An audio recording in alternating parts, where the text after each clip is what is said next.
സാധാരണ മനുഷ്യന് ഒരു ഹെൽത്തി ലൈഫ് സ്റ്റൈൽ പാറ്റേൺ മുന്നോട്ട് കൊണ്ടുപോകണം. അങ്ങനെ ഒരു സിറ്റുവേഷൻ വരികയാണെന്നുണ്ടെങ്കിൽ അക്യുപഞ്ചർ വഴി ഒരു 3 ടിപ്സ് കൊടുക്കണം. അപ്പൊ മാം എന്തൊക്കെയായിരിക്കും കൊടുക്കുക? അക്യുപഞ്ചർ വഴി കൊടുക്കുവാണെങ്കിൽ അക്യുപഞ്ചർ മീൻസ് നമുക്ക് ചില പോയിന്റ്സുകളാണ് പറഞ്ഞു കൊടുക്കാൻ പറ്റാം. ആ പോയിന്റ്സ് സ്റ്റിമുലേറ്റ് ചെയ്യുവാണെങ്കിൽ നിങ്ങൾക്ക് ഇമ്മ്യൂണിറ്റി പവർ കൂടും. അതുപോലെ മെറ്റബോളിക് ഡിസോർഡേഴ്സ് ഉണ്ട്, മെറ്റബോളിസം ക്ലിയർ ആവും. അങ്ങനെയുള്ള അതുപോലെ നമുക്ക് ഒരു ഹോമിയോസ്റ്റാറ്റിക് എഫക്ട് കിട്ടും. ഇങ്ങനെയൊക്കെ നമുക്ക് പറഞ്ഞു കൊടുക്കാൻ പറ്റും. അല്ലാത്ത രീതിയിൽ നമുക്ക് അക്യുപഞ്ചറിൽ തന്നെ നമുക്ക് പഠിക്കാനുള്ള കുറച്ച് ലൈഫ് സ്റ്റൈൽ ചേഞ്ചസ് ഉണ്ട്. ആ ചേഞ്ച് ഇതിൽ നമുക്ക് പഥ്യമൊന്നുമില്ല, അത് കഴിക്കരുത് അങ്ങനെ ഒന്നുമില്ല. പക്ഷെ കുറച്ച് ചേഞ്ചസ് ഉണ്ട്.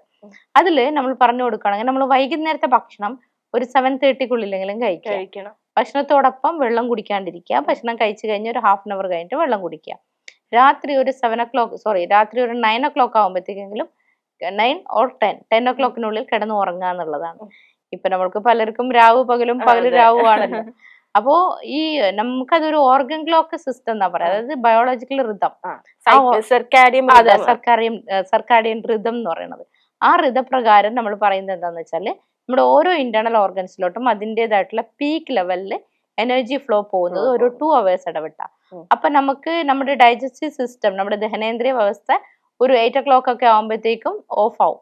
അപ്പൊ നമ്മൾ 10-നും 10:30-ക്കും 11 o'clock കുഴിമന്തി ഗ്രിൽഡ് ചിക്കൻ ഒക്കെ അടിച്ചു കയറ്റുമ്പോൾ ഇതിന് ഓൺ കപ്പാസിറ്റി ഉണ്ടാവില്ല ഡൈജസ്റ്റ് ആവാൻ. അപ്പൊ ചുറ്റുമുള്ള അവയവങ്ങളിൽ നിന്ന് എനർജി അബ്സോർബ് ചെയ്യും. സോ മറ്റു അവയവങ്ങൾക്ക് എനർജി ഡെഫിഷ്യൻസി വരും. അങ്ങനെയാണ് നമുക്ക് പല ഗ്യാസ്ട്രിക് ഇഷ്യൂസ്, കോൺസ്റ്റിപ്പേഷൻ, മൈഗ്രെയിൻ ഇതൊക്കെ വരാനുള്ള കാരണം അതാണ്. പിന്നെ അതുപോലെ ഉറക്കമില്ലായ്മ.